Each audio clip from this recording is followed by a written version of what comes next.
Hello बच्चों, good morning बेटा। कैसे हो आप सभी? तो बेटा आज हम जो टॉपिक पढ़ने जा रहे हैं, बहुत दिनों के बाद हमने नेक्स्ट वीडियो जो है बनाई है, कम से कम 1 मंथ के बाद। मूविंग चार्ज एंड मैग्नेटिज्म का लेक्चर नंबर 4 आज हम स्टडी करेंगे, जिसके अंदर हम एक कोइल लेंगे बेटा, करंट कैरिंग कोइल लेंगे, ठीक है।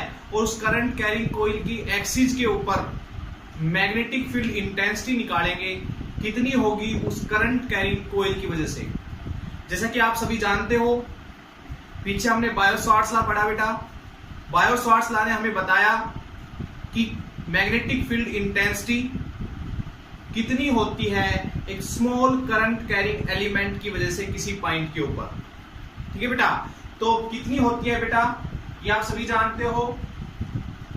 Magnetic field intensity due to a small part, एक छोटा सा पार्ट लिया था dl, ठीक है, जिसमें से करंट I फ्लो कर रहा था बेटा, और किसी पॉइंट के ऊपर हमने डिस्टेंस r के ऊपर, इस पॉइंट के ऊपर मैग्नेटिक फील्ड इंटेंसिटी निकाली थी, ठीक है बेटा।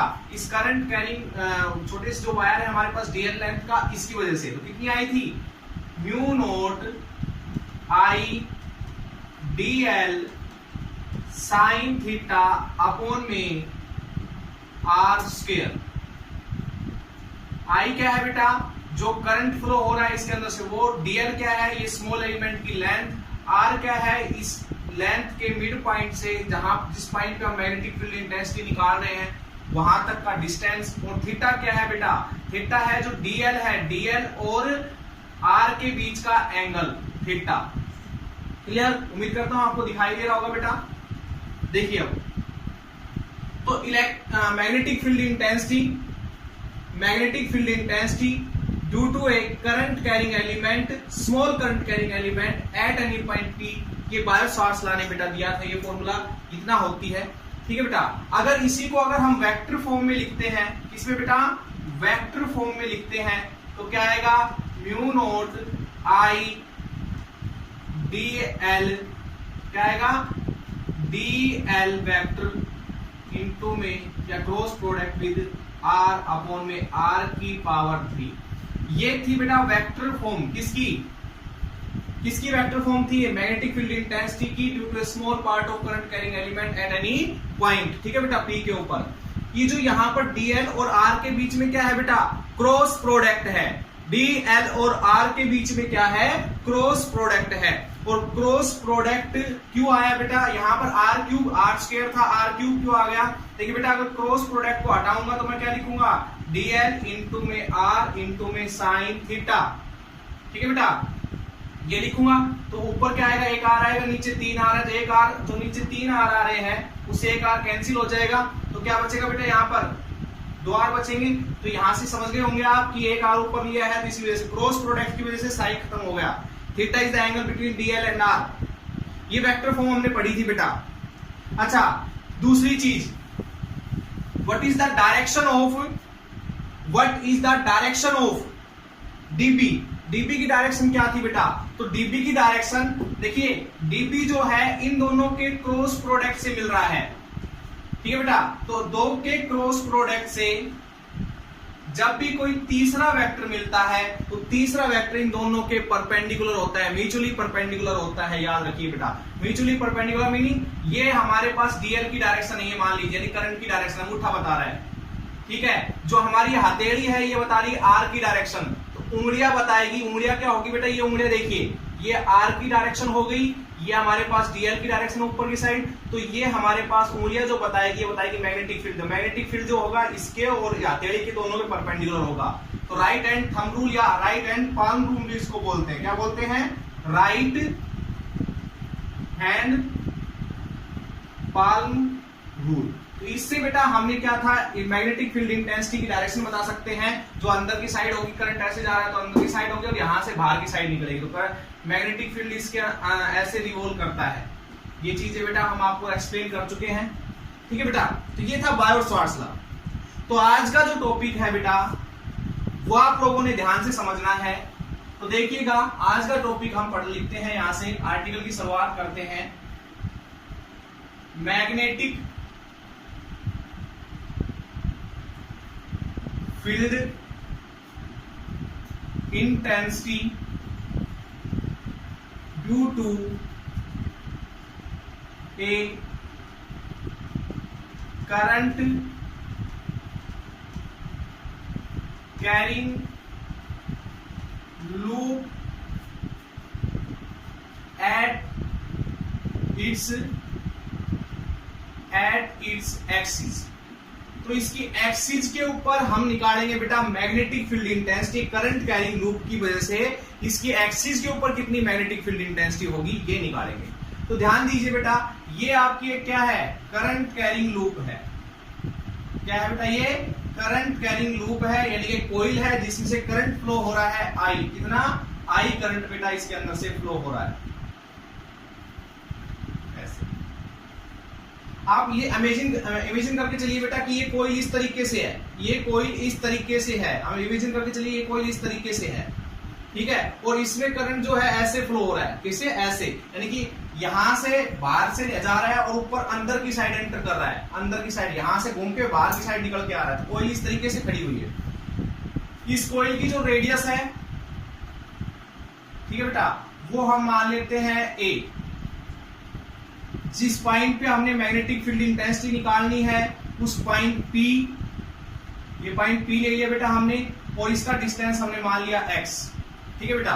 तो इस पॉइंट के ऊपर मैग्नेटिक फील्ड इंटेंसिटी निकालनी है जब इस कोइल में करंट फ्लो हो रहा है तब। तो ध्यान दीजिए, ध्यान देने दीजिए बेटा यहां से। तो एक काम करते हैं, यहाँ बायो-सॉर्ट्स लॉ का यूज करूंगा मैं। तो बायो-सॉर्ट्स लॉ के लिए क्या करना पड़ेगा बेटा, हमने यहां से ये जो करंट कैरिंग लूप मैंने ली है, क्या लिया बेटा, करंट कैरिंग लूप ली, इसका कोई स्मॉल पार्ट लेके चलना पड़ेगा। तो एक काम करता हूं, यहां पर एक स्मॉल पार्ट ले लेता हूं। क्या लेता हूं बेटा, एक स्मॉल पार्ट मैं यहां से लेके चलता हूं, ठीक है, जिसकी लेंथ मैं dl मान लेता हूं। क्या मान लेता हूं, dl।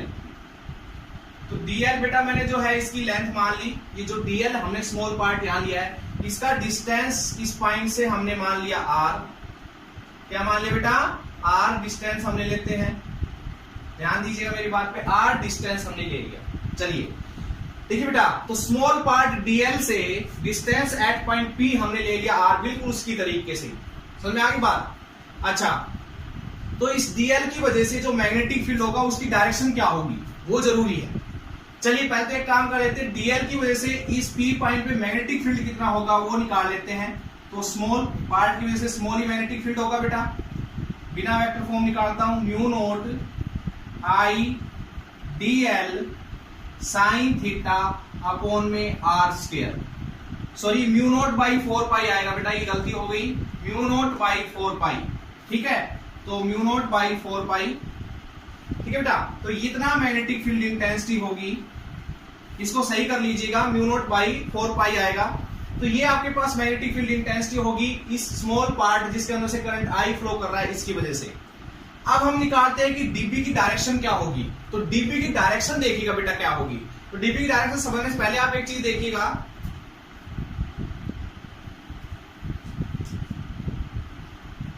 dB की डायरेक्शन समझने से पहले आप एक चीज देखिएगा कि जो dl पार्ट है जिसमें से करंट फ्लो हो रहा है, तो dl की डायरेक्शन क्या है। तो dl की डायरेक्शन है बेटा, देखो अंदर की साइड करंट जा रहा है, अंदर की साइड। तो dl की डायरेक्शन ये है, ये मान लीजिए तीर का साइन है, ये इसकी पूंछ है।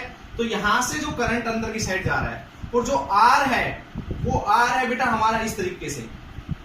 R जो है देखिए dl अंदर है तो R ऐसे है, ठीक है। तो यहां से देखिए R के और dl के बीच में एंगल बताइए कितने डिग्री का हो गया। R और dl के बीच में एंगल, R और dl के बीच में एंगल हो गया बेटा 90 डिग्री का। तो एक काम कर सकते हो आप, ये dl और R के बीच का एंगल होता है थीटा, तो यहाँ पर 90 रख सकते हो। तो 90 रख लू यहाँ पर। तो यहां पर अगर मैं 90 रखूंगा तो dB की वैल्यू क्या आएगी बेटा, mu naught I dl upon में 4 पाई r स्क्वायर।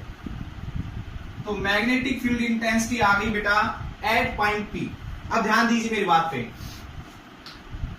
ये सब करने के बाद हमने बताया कि मैं डायरेक्शन बताऊंगा किसकी, dB की।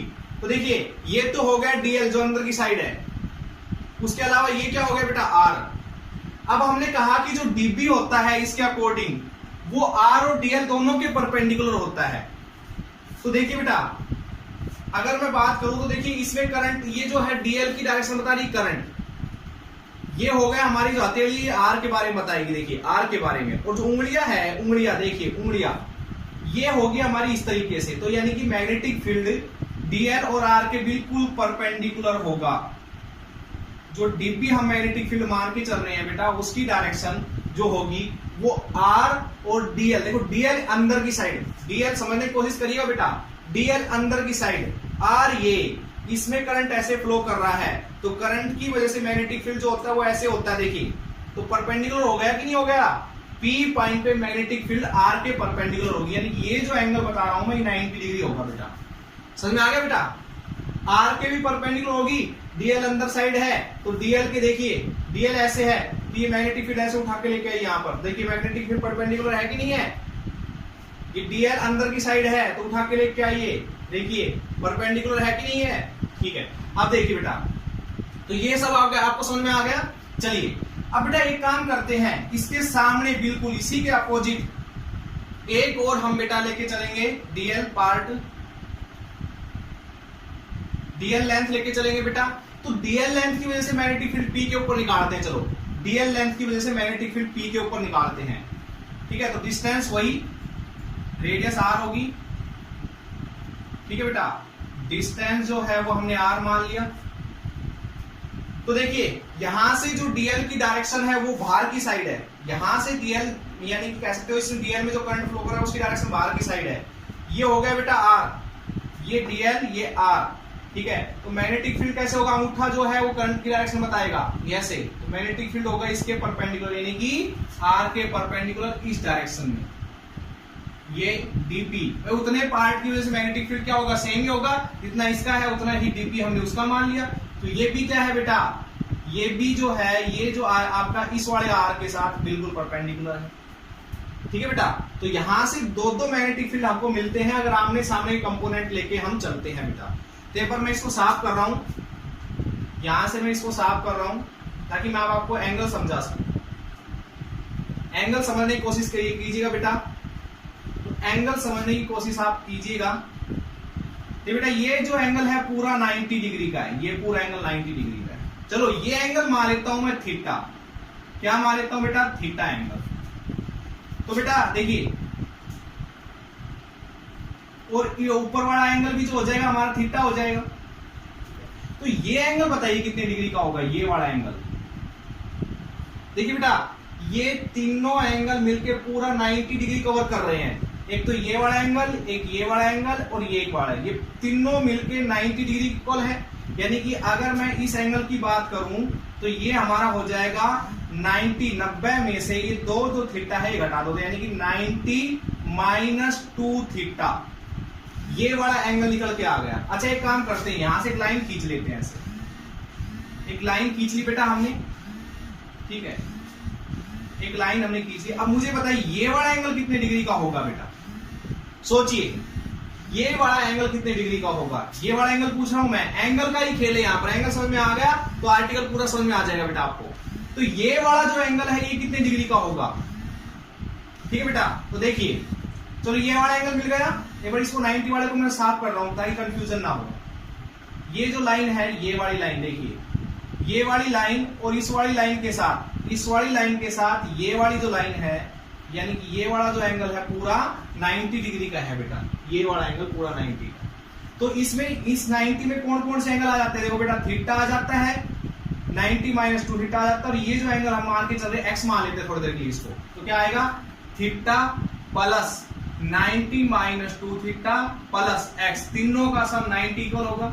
90 से 90 कैंसिल, तो यहां से आ गया minus theta plus x is equal to 0, और एक्स की वैल्यू आ गई बेटा थीटा। तो यानी कि जो ये था ये हमारे पास आ गया थीटा। तो अब मैं सारे एंगल साफ कर रहा हूं, जो हमें जरूरत होगी वो रख लेते हैं। ध्यान दीजिए बेटा,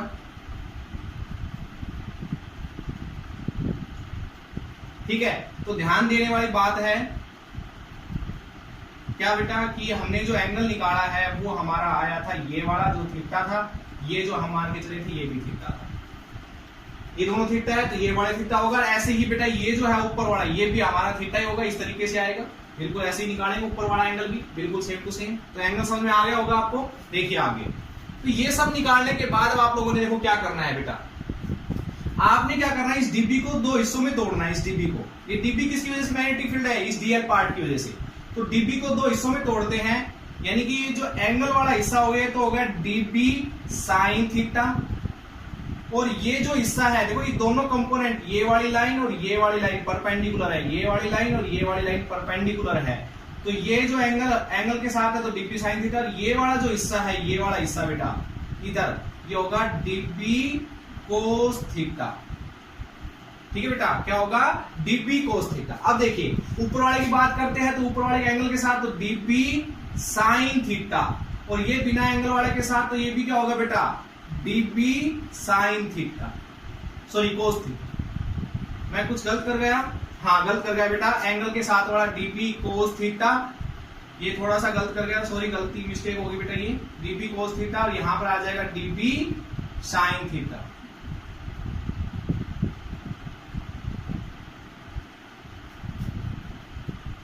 तो dB sine theta, dB sine और डीबी कोस थीटा, ये एंगल के साथ वाला डीबी कोस थीटा हो गया। ठीक है बेटा, आगे समझ में सभी को। चलिए अब हम आगे बढ़ते हैं बेटा।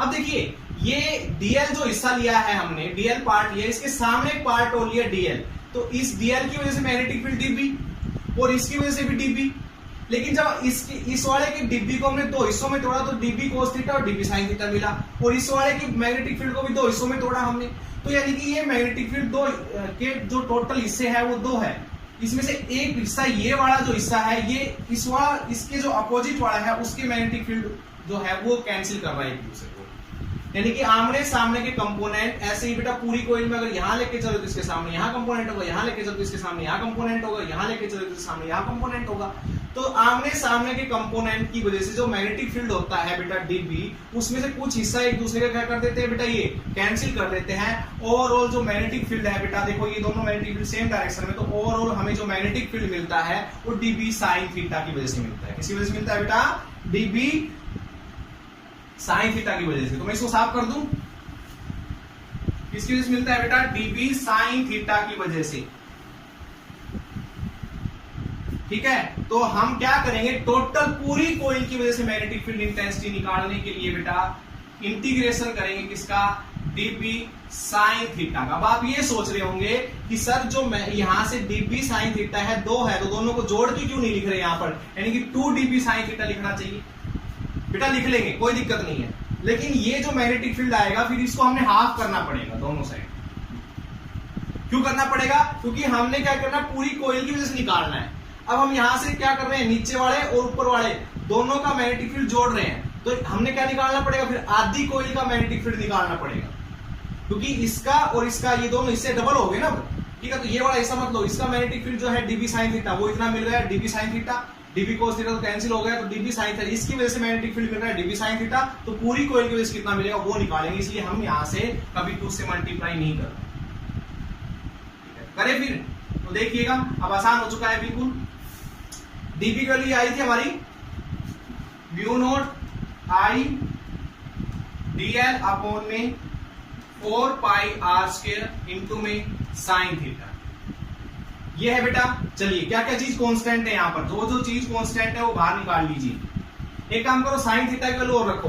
देखो बेटा थीटा ये है, थीटा के सामने वाला जो है वो होती है आपके पास परपेंडिकुलर या हाइपोटेन्यूस, यानी कि हम साइन थीटा की जगह लिख सकते हैं। पहले तो जो कॉमन आ रहा है कॉमन निकाल लीजिए बाहर। म्यू नॉट कॉमन आ रहा है, आई कॉमन आ रहा है, 4 पाई आर स्क्वायर, क्योंकि साइन चीजें कांस्टेंट है। आर क्या है बेटा डिस्टेंस ऑफ द कोइल, ये फिक्स रहेगा। एक्स ए जब जो भी है वो सारे कांस्टेंट रहेंगे बेटा, फिक्स रहेंगे। साइन थीटा बाहर निकालेंगे, साइन थीटा की वैल्यू क्या होगी परपेंडिकुलर अपॉन हाइपोटेन्यूस, यानी कि ए अपॉन आर। ठीक है बेटा, इंटीग्रेशन करेंगे सिर्फ डीएल का। डीएल क्या है स्मॉल पार्ट इस कोइल का, अगर पूरी कोइल का निकालना है तो टोटल पार्ट क्या हो जाएगा बढ़ता चला जाएगा। तो यहां से बेटा इंटीग्रेशन करेंगे तो क्या आएगा mu naught I 4 pi R square A by R, और डीएल का integration 2 pi A, 2 pi A. बेटा आपके पास डीएल क्या है स्मॉल पार्ट है इस कोइल का, अगर इंटीग्रेशन करोगे तो कंप्लीट कोइल की लेंथ निकल के आ जाएगी, कितनी आ जाएगी 2 पाई ए। तो यहां से बी की वैल्यू क्या आएगी म्यू नॉट आई, 2 से कैंसिल, पाई से पाई कैंसिल, ओके। यहां से ऊपर आ जाएगा ए स्क्वायर, नीचे आ जाएगा 2 आर क्यूब। तो ये आ गया बेटा magnetic field intensity due to the current carrying coil at its axial point. ठीक है बेटा, एक्सिस पॉइंट के ऊपर आ गई मैग्नेटिक फील्ड इंटेंसिटी। अब आर की वैल्यू क्या है बेटा, आर थोड़ी ना दिया होगा आपको दिया होगा सेंटर से डिस्टेंस। तो आर की वैल्यू क्या होगी बेटा, आर की वैल्यू होगी पाइथागोरस थ्योरम से निकालेंगे तो रूट ए स्क्वायर प्लस एक्स स्क्वायर। भाई ये क्या है एक्स, ये क्या है ए, तो रूट ए स्क्वायर। तो रखो बेटा यहाँ पर क्या आएगा, बी की वैल्यू आएगी mu naught I A square two, R की वैल्यू क्या है A square plus X square, क्या है बेटा A square plus X square और 3/2। तो ये आ गया बेटा मैग्नेटिक फील्ड इंटेंसिटी। ठीक है, आई थिंक बेटा आपको समझ में आ गया होगा ये। तो ये आ जाएगा magnetic field intensity due to a current carrying coil at its axial point. इसके एक्सियल पॉइंट के ऊपर मैग्नेटिक फील्ड इंटेंसिटी बेटा यहां से ये निकल के आ जाएगी। क्लियर सभी को क्लियर बेटा। चलिए देखिए आगे। हाँ तो बेटा देखिए, तो ये जो है इस पूरी करंट कैरिंग कॉइल की वजह से इस पी पॉइंट के ऊपर मैग्नेटिक फील्ड इंटेंसिटी आ गई। अच्छा, यही पॉइंट अगर सेंटर पे होता तो यानी कि एक्स की वैल्यू हमारी क्या होती, जीरो होती। तो एक्स की वैल्यू अगर हमारी जीरो होती बेटा, तो बी की वैल्यू क्या होती, यहां से एक्स को जीरो रखेंगे, ए स्क्वायर की पावर 3/2। बताइए फटाफट, मैं इधर से साफ कर देता हूं इसको, सोचिए क्या होगी। देखिए मैग्नेटिक फील्ड इंटेंसिटी अगर एक्स की वैल्यू जीरो मान लेते हैं तो मैग्नेटिक फील्ड इंटेंसिटी होगी mu naught I A square by 2a की पावर 3। तो ये कैंसिल हो जाएगा, तो b की वैल्यू आ जाएगी म्यू नॉट आई 2a। तो सेंटर पे मैग्नेटिक फील्ड इंटेंसिटी आ जाएगी बेटा ये। क्लियर सभी को। चलिए, तो सेंटर पे हमने मैग्नेटिक फील्ड इंटेंसिटी निकाल ली इसी फॉर्मूले से जो हम पीछे निकाल चुके हैं बेटा लेक्चर नंबर 3 के अंदर। Magnetic field intensity due to a current carrying loop at its centre पे हमने पीछा जो लेक्चर था moving charge and magnetism matter का लेक्चर नंबर 3। ठीक है बेटा, तो यहां से देखिए हमारे पास मैग्नेटिक फील्ड इंटेंसिटी आती है एक्सियल पॉइंट पे, एक्सिस पॉइंट के ऊपर बेटा। क्लियर सभी को। चलिए आगे देखिए बेटा, अब जो मेन चीज है वो है ग्राफ बढ़ाएंगे बेटा हम distance versus magnetic field intensity के बीच में। देखिएगा, साफ कर रहा हूं मैं इसको। तो ग्राफ की बात करेंगे बेटा हम।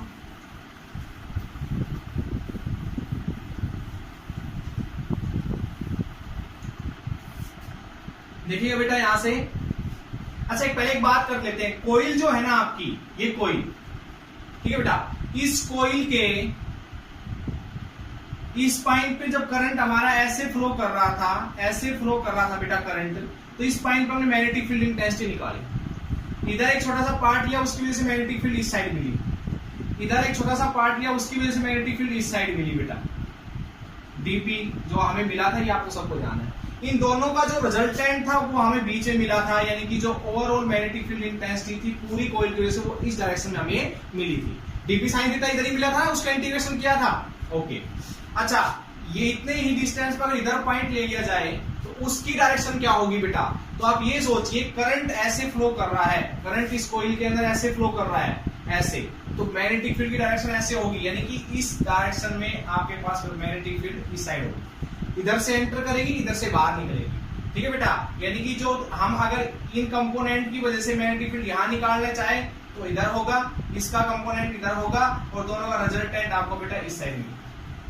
ठीक है, समझ में आ गया बेटा। यानी कि डिस्टेंस इधर का क्या है x और इधर का डिस्टेंस क्या मान के चलेंगे, ये डिस्टेंस मान के चलेंगे -x और ये मान के चलेंगे बेटा x। यानी कि लेफ्ट साइड के जो डिस्टेंस होते हैं हम उसको माइनस साइन लगा से डिनोट कर सकते हैं, और राइट साइड के जो डिस्टेंस होते हैं बेटा उनका आगे हम प्लस का साइन लगा के डिनोट कर सकते हैं। तो ग्राफ बनाएंगे ना, तो ग्राफ में देखिएगा क्या आएगा, ये x है बेटा और ये -x है।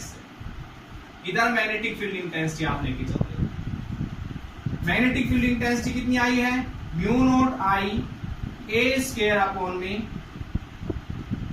2a square plus x square 3/2, यानी कि b जो है इनवर्सली प्रोपोर्शनल है x के, ये कह सकते हो।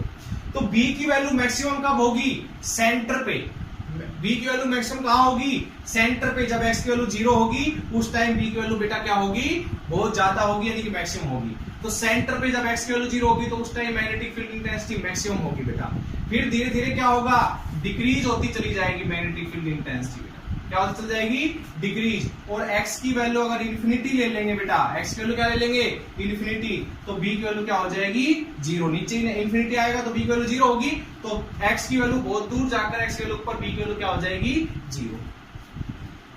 इसके इधर की बात करें तो बेटा, तो इधर से भी अगर दूर जाते जाएंगे तो मैग्नेटिक फील्ड इंटेंसिटी घटती जाएगी। इधर की साइड सेंटर पे 0 होगी, सॉरी मैक्सिमम होगी, तो मैक्सिमम होगी, फिर x की वैल्यू बढ़ाते जाओगे तो ये घटती जाएगी और x की वैल्यू नेगेटिव कहीं पर जाकर बहुत कम हो जाएगी, यानी 0 हो जाएगी। तो बेटा ये ग्राफ आएगा आपका magnetic field intensity versus x के बीच में, यानी कि distance of A current carrying coil के सेंटर से जो डिस्टेंस आप लेके चल रहे हो उसके बीच।